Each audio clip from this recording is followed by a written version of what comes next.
Hey guys, and welcome to episode 1 of Premier League predictions. We're basically going to predict each result of every match and back it up with statistics and information. So let's get started with the early kickoff on 19th October, which is Newcastle versus Liverpool.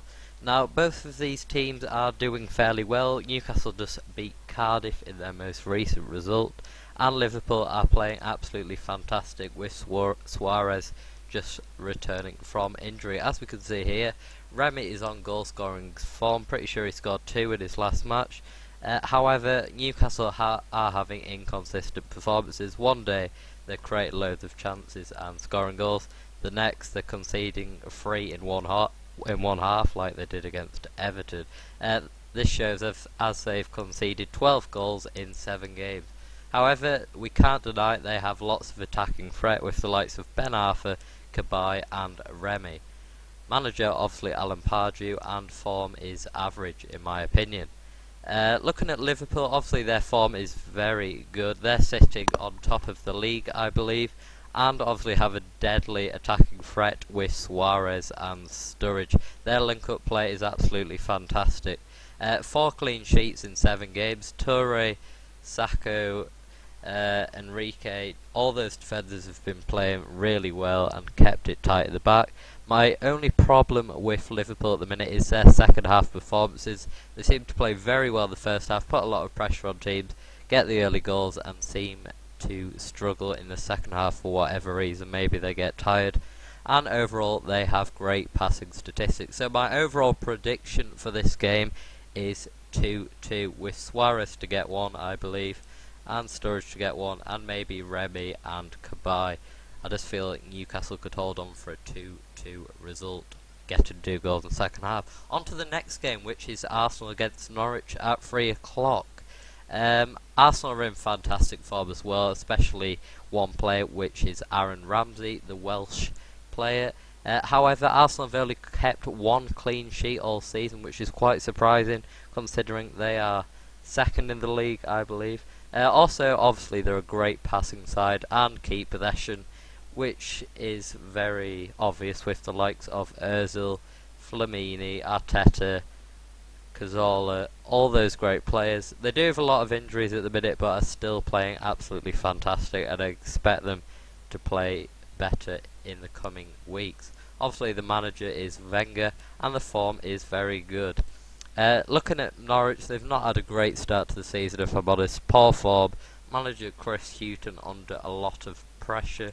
However, normally they are solid defensively, especially last year, with the likes of Whittaker and Bassong. Bassong is a great defender.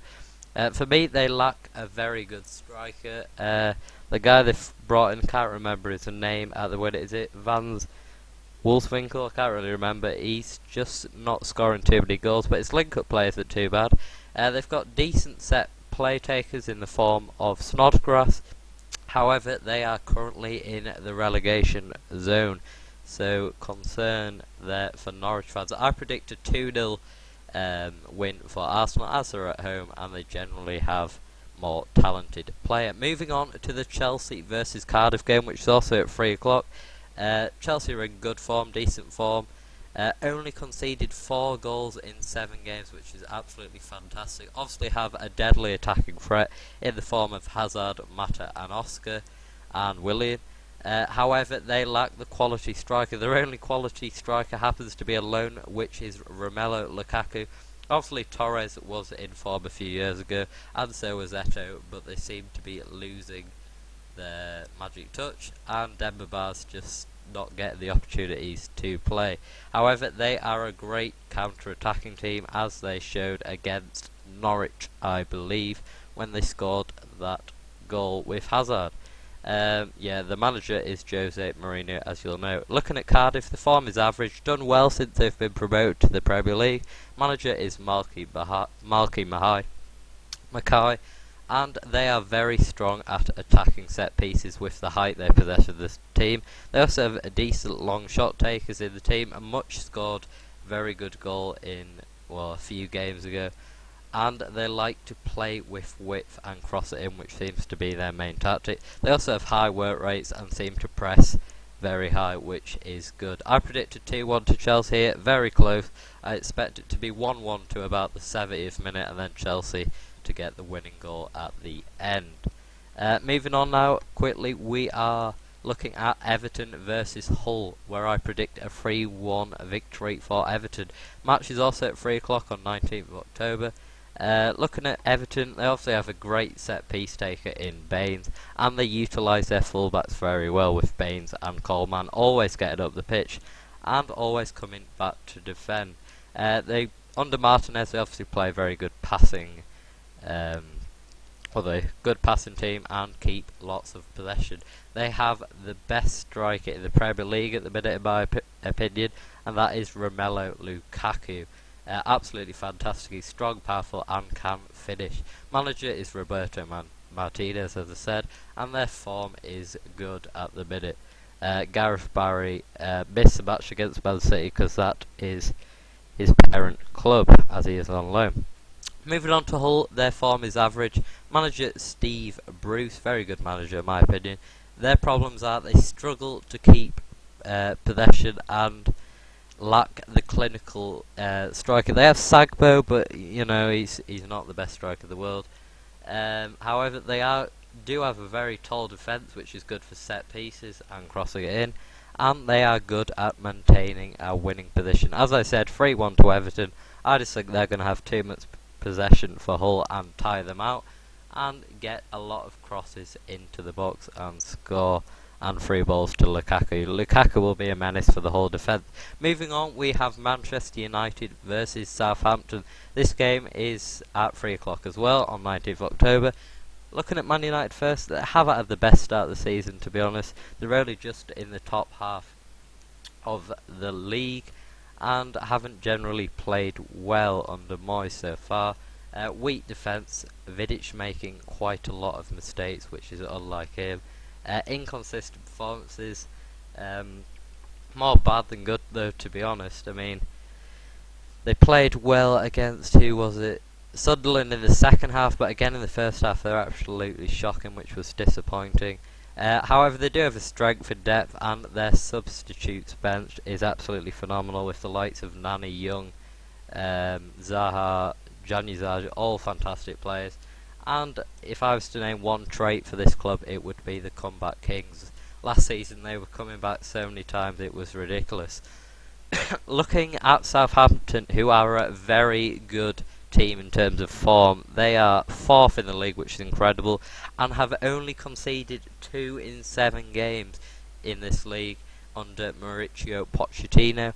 Only lost 3 in the last 19 games, including last season, which is absolutely incredible. Definitely a team with for the future, with the likes of Luke Shaw in defence. Absolutely phenomenal left back, although he could move to a bigger club. They have a fantastic set piece taker in Lambert. He's been scoring very long range free kicks in the last few weeks, and he is a great player. However, they do lack goals in open play, which is somewhere they could improve. Overall, I think it will be 3-2 to Manchester United. Southampton to score twice in the first half, Man U to nick one just before the end of the first half, but then Man U to dominate in the second half. Moving on to our 6th out of 10th match, and we're looking at Stoke versus West Brom, which is also at 3 o'clock. Stoke, obviously, very tall team, which means they're going to win a lot of aerial duels. Lots of height in the defence, good at defending corners and crosses. However, they do struggle to keep possession, even though they've transformed into more of a passing team under Marquis. They do look a lot better under Marquis, got to be honest. I mean, he's come under a lot of criticism last few years, but fantastic managing so far, I believe. And they seem to maintain winning leads more often than not, which is definitely positive. Their form is average overall, in my opinion. Looking at West Brom, their form is good, starting to get things under control under Steve Clarke, finding good form, as I've wrote here, and they have a great youngster who's playing fantastic at the minute, which is Saido Barahino, sorry for the pronunciation, but he's played absolutely fantastic in the last few weeks. Under 21 English player, I believe. A weakness I've spotted is they're weak at attacking down the wings. They don't really have any good wingers in my opinion. I mean, Sessegnon's just transferred, but he's not really an outright winger.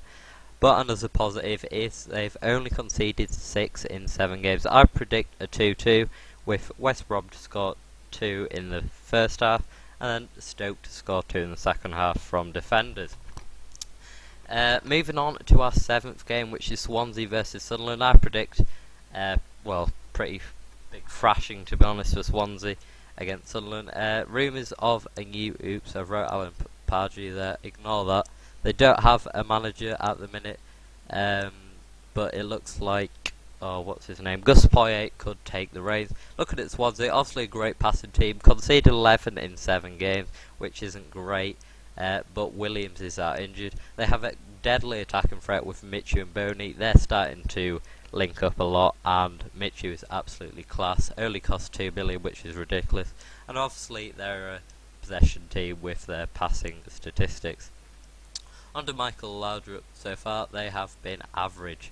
Not as good as usual in my opinion, but I still expect them to beat a very poor form Sunderland team.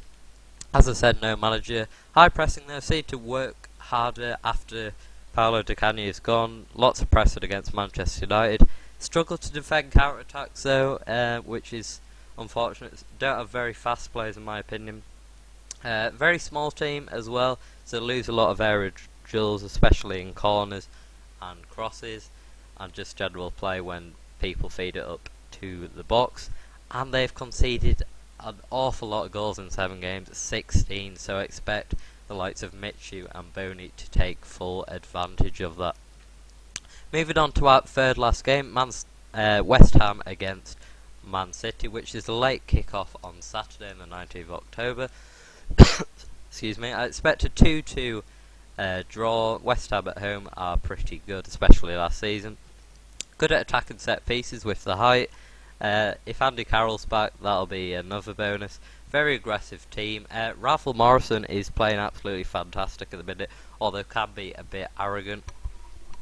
If I'm being honest, they tend to use the long ball play a lot and feed it into the box, but that's fine. If that works, you might as well do it. And they get a lot of shots, which might surprise you, but they do get a lot of shots compared to most teams. Under Sam Allardyce, their form has been average so far. Moving on to Man City, form good so far under Manuel Pellegrini. Some games they've been absolutely fantastic. The first game against Newcastle was ridiculous, 4-0, absolutely dominated them. They've got strong width play with Navas. He's been absolutely exceptional. Gets past any, it'll be a left back, and good at crossing and deliver it to Aguero or Dzeko on the grader to finish it off. They're also strong at defending set pieces, which doesn't surprise me for the height of Nastasic and the commanding leadership of Company. They attempt many through balls, which is good, but a lot of them seem to not come off, in my opinion. Aguero seems to miss a lot of them for whatever reason. And sadly, at the minute, Joe Hart is out of form. He's still a fantastic keeper, but just at the minute he's come under a lot of pressure. 2-0, I predict quite a interesting result there. I just think West Ham could get 2 goals. I don't know why, but I think they could. Maybe from a set piece. Moving on to our second last game. Sorry about the background noise there. We are looking at Sunday's game, which is Aston Villa versus Tottenham. Expect Tottenham to win this, but just looking at Aston Villa, a very young team and very good at counter-attacking with pace. Very young, energetic team. When they get the chance to score, seem to take it, especially Agbonlahor, who's a great striker, and I think he should be in the England team, in my opinion. Their only problem at the minute is Benteke. Their main scorer is out injured. Absolutely fantastic play for them, but out injured. Don't think he'll be back for the Tottenham game. Manager is Paul Lambert, and their form is average at the minute. Looking at Tottenham, they are in very good form, and their manager is Andre Villas-Boas. Bought a load of transfers in the summer, and they're just starting to gel together and create some beautiful football. However, they don't possess clinical finishing. Soldado seems to want to pass it more than shoot, which is slightly disappointing. but oh well. And their centre backs play very high up the pitch, which leave gaps behind. I've noticed that under AVB, which slightly surprises me. Obviously, fantastic attacking potential with Eriksen, Lamela, and Soldado, but it's just starting to work now. They need to give it a few more weeks, and I'm sure they'll be scoring lots of goals. And down the wings with Townsend and Lamela, they are fantastic.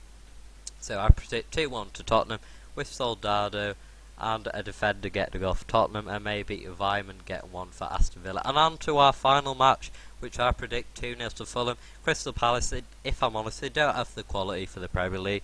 The 19th position in the league.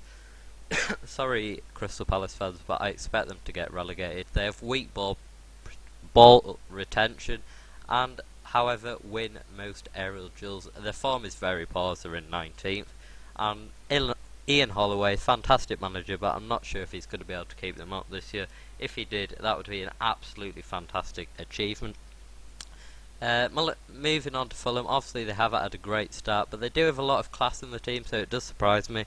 Poor form.